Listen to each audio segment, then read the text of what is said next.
ಜವಾನ್, ಕರ್ನಾಟಕ ರಾಜ್ಯ ರೈತ ಸಂಘದ ರೈತ ಪರ ಹೋರಾಟಕ್ಕೆ, ಕರ್ನಾಟಕ ರಾಜ್ಯ ರೈತ ಸಂಘದ ರೈತ ಪರ ಹೋರಾಟಕ್ಕೆ.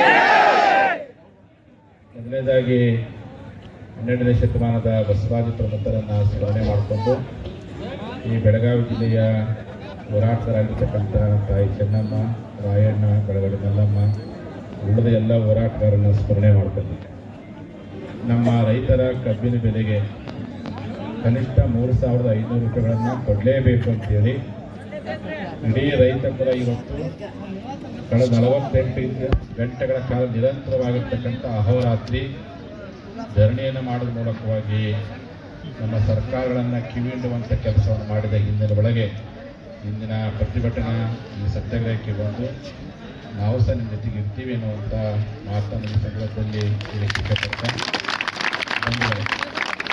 ಬಹುತೇಕ ನಮ್ಮ ರೈತರ ಕೂಗು ಇದುವರೆಗೂ ಸರ್ಕಾರಗಳ ಕಿವಿ ಮುಟ್ಟಿಲ್ಲ.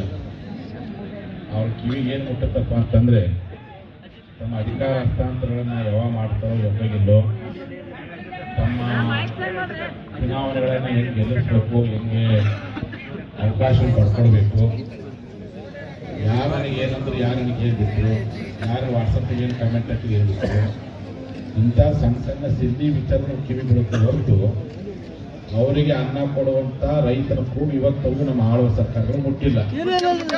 ಅವರಿಗೆ ಏನಾದರೂ ಮುಟ್ಟಿದ್ದಪ್ಪ ಅಂತಂದ್ರೆ ಇವತ್ತು ನಮ್ಮ ರೈತರ ಬೀದಿಗೆ ಬದುಕುವಂಥ ಅವಶ್ಯಕತೆ ಇರಲಿಲ್ಲ. ಸಕ್ಕರೆ ಕಾರ್ಖಾನೆ ಆರಂಭಕ್ಕಿಂತ 2 ತಿಂಗಳು ಮುಂಚೆನೆ ನಿಮ್ಮ ಮನೆಗೆ ಪತ್ರ ಬರಬೇಕಾಗಿತ್ತು. ಈ ವರ್ಷ ನಿಮ್ಮ ಕಬ್ಬಿನ ಬೆಲೆಗೆ ನಾವು ಕನಿಷ್ಠ ಹರಿಯಾಣದ ಮಾದರಿ 4,000 ಕೊಡ್ತೀವಿ ಅಂತ ಹೇಳುವಷ್ಟು ಮಟ್ಟಿಗೆ ಅವ್ರ ಮನಸ್ಸು ಪರಿವರ್ತನೆ ಆಗಬೇಕಾಗಿತ್ತು.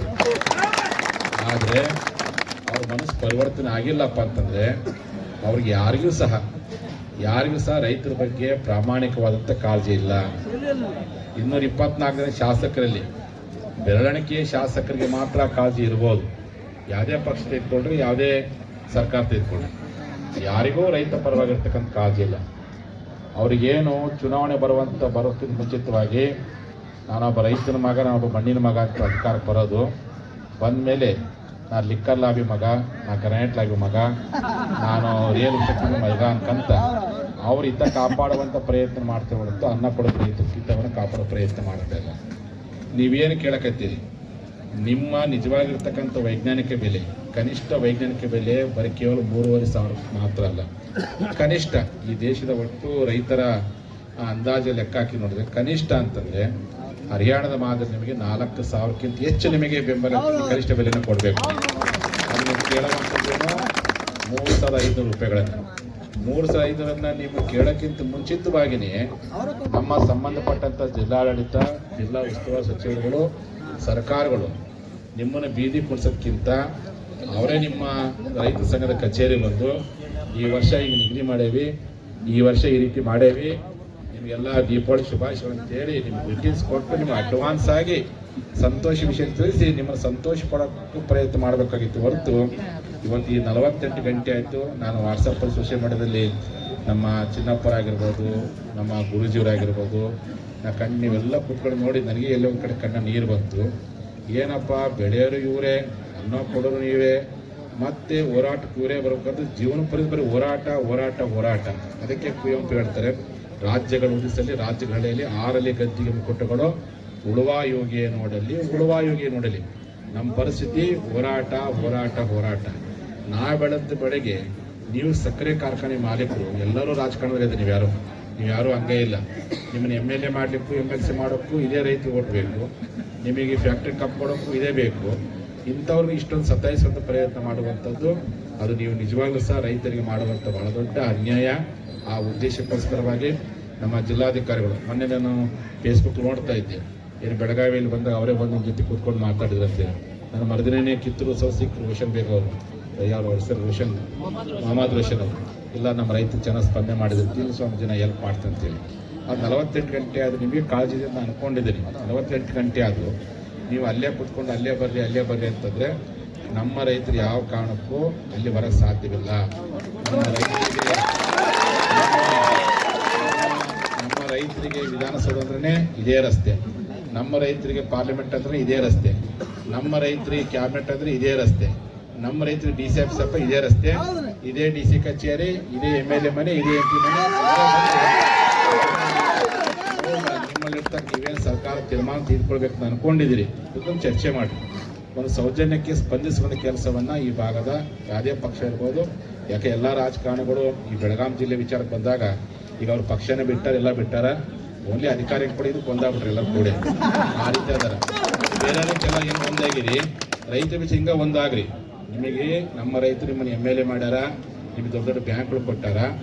3,500 ರೂಪಾಯಿ ಕೊಡ್ಲಿಕ್ಕೋಸ್ಕರ ಇಷ್ಟೊಂದು ಸತಾಯಿಸಿ ಪ್ರಯತ್ನ ನೀವು ಯಾರು ಸಹ ಮಾಡಬಾರ್ದು.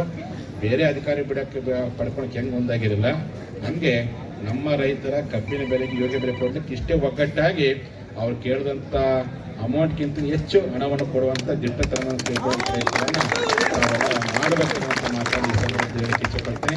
ಹಾಗಾಗಿ ನಾನಂತರೂ ಮೊದಲಿಂದ ರೈತ ಪರವಾಗಿರ್ತಕ್ಕಂಥ ಸ್ವಾಮೀಜಿ, ನಮ್ಮ ಕುಲ ರೈತ ಕುಲ, ನಮ್ಮ ದೇವರು ಭೂಮಿ ತಾಯಿ, ನಮ್ಮ ಸಂಸ್ಕೃತಿ ಕೃಷಿ ಸಂಸ್ಕೃತಿ, ನಮ್ಮ ಪರಂಪರೆ ರೈತ ಪರಂಪರೆ, ನಮ್ಮ ಧರ್ಮವೇ ಕೃಷಿ ಧರ್ಮ. ಆ ಕಾರಣಕ್ಕೋಸ್ಕರವಾಗಿ ಈಗಾಗಲೇ ನಿಮಗೆ ಗೊತ್ತಿರ್ಬೋದು, ನಮ್ಮ ಬೆಳಗಾವಿ ಬಾಗಲಕೋಟೆ ಶಶಿಕಾಂತ್ ಗುರುಜಿ ಹಿಡಿದಾಗ್ತಾನೆ. ಬೆಳಗಾವಿ ಬಾಗಲಕೋಟೆ ಮತ್ತು ಧಾರವಾಡ ಗದಗ 4 ಜಿಲ್ಲೆಗೆ ಬೇಕಾಗಿರ್ತಕ್ಕಂಥ ಮಾದಾಯಿ ಹೋರಾಟಕ್ಕೆ ನಾನು ಹಿಂಗೆ ರೈತ ಹೋರಾಟಕ್ಕೆ ಹೋಗ್ಬಿಟ್ಟೆ. ಎಲ್ಲ ರೈತರು ಕೂಡ ನನಗೆ ಜವಾಬ್ದಾರಿ ಕೊಟ್ಟರು. ಬಟ್ ನಾನು ಈಗ ಸರ್ಕಾರ ಇಲ್ಲ, 40 ವರ್ಷಗಳ ಕಾಲ ಮಾದಾಯಿ ಫೈಲು ಬರೀ ತಹಸೀಲ್ದಾರ್ ಕಚೇರಿ ಹೋಗಿತ್ತು. ಯಾವಾಗ ನಾನು ರೈತ ಹೋರಾಟಕ್ಕೆ ಹೋದೆ, ಸನ್ಮಾನ್ಯ ಪ್ರಧಾನಮಂತ್ರಿ ನರೇಂದ್ರ ಮೋದಿ ಅವ್ರಿಗೆ ಹೋಗಿ ಫೈಲ್ ಮುಖ್ಯವಷ್ಟು ಮಟ್ಟಿಗೆ ಹೋರಾಟ ಮಾಡಿ 2 ವರ್ಷಗಳ ಕಾಲ ನಿರಂತರವಾಗಿ ಪ್ರಾಮಾಣಿಕ ಹೋರಾಟ ಮಾಡಿವಿ. ಇವತ್ತು ನ್ಯಾಯಾಧೀಕರಣ ನಮ್ಮ ರೈತರಿಗೆ ಬೇಕಾಗಿರ್ತಕ್ಕಂಥ ನಾವು ಕೇಳಿದ 7.5 TMC ಅವ್ರು ಕೊಟ್ಟು 3 ಸದ್ಯಕ್ಕೆ ಇಷ್ಟು ಕೊಟ್ಟಾರೆ. ಬಟ್ ಅದು ಇನ್ನೂ ಇಂಪ್ಲಿಮೆಂಟ್ ಆಗಿಲ್ಲ. ಆ ಕಾರಣಕ್ಕೆ ರೈತರ ಪರವಾಗಿ ಮನೆ ಕಾವೇರಿ ಭಾಗದ ರೈತರ ಹೋರಾಟಕ್ಕೂ ನಾನು ಹೋಗಿದ್ದೀನಿ, ಈ ಭಾಗದ ಕಬ್ಬಿನ ರೈತ ಹೋರಾಟಕ್ಕೆ ನಾನು ಬಂದೇನೆ, ಮುದೋಳ ರೈತರ ಹೋರಾಟಕ್ಕೂ ನಾನು ಬಂದು ಎಲ್ಲ ಕಡೆ ಬಂದೇನೆ. ಹಾಗಾಗಿ ಇದೆಲ್ಲ ನಮ್ಮ ಬಳಗನೇ ಇರ್ತಕ್ಕಂಥದ್ದು. ಹೆಚ್ಚು ಇಲ್ಲಿ ನಾನು ಈ ಭಾಗದ ಪ್ರವಾಸ ಮಾಡ್ತೀನಿ. ಹೆಚ್ಚು ನೀವೆಲ್ಲ ಈ ಭಾಗದ ಜನ ರೈತರು ಜಾತಿ ಮತ ಪಂಥ ಇದ್ದರೆ ನನ್ನ ಹೋರಾಟಕ್ಕೆ ನೀವೆಲ್ಲ ಬೆಂಬಲ ಕೊಟ್ಟಿರಿ, ರೊಟ್ಟಿ ಕೊಟ್ಟಿರಿ, ಬೆಂಬಲ ಕೊಟ್ಟಿರಿ, ಸಹಕಾರ ಕೊಟ್ಟಿರಿ. ಹಾಗಾಗಿ ಈ ಕಬ್ಬಿನ ಬೆಲೆಗೆ ನಿಗದಿ ಬರುವಂಥ ಯಾವುದೇ ಹೋರಾಟದಿಂದ ಸಹ ನಾನು ಸಂಪೂರ್ಣವಾಗಿರ್ತಕ್ಕಂಥ ಬೆಂಬಲ ಕೊಡ್ತೀನಿ, ಸಹಕಾರ ಕೊಡ್ತೀನಿ, ನಿಮ್ಮ ಜೊತೆಗೆ ಇರ್ತೀನಿ. ಆಗ ನಾನು ಸಹ ಜಿಲ್ಲಾಧಿಕಾರಿ ಜೊತೆಗೆ ಮಾತಾಡ್ತೀನಿ, ಉಸ್ತುವಾರಿ ಸಚಿವ ಜೊತೆಗೂ ಮಾತಾಡ್ತೀನಿ. ಸಂದರ್ಭ ಬಂದರೆ ನೀವೆಲ್ಲೇ ಸಭೆ ಕರೆದು ಸಹ ಅಲ್ಲಿ ಸಹ ನಾನು ಬಂದು ಭಾಗವಹಿಸಿ ನಿಮ್ಮ ಪರವಾಗಿ ಧ್ವನಿ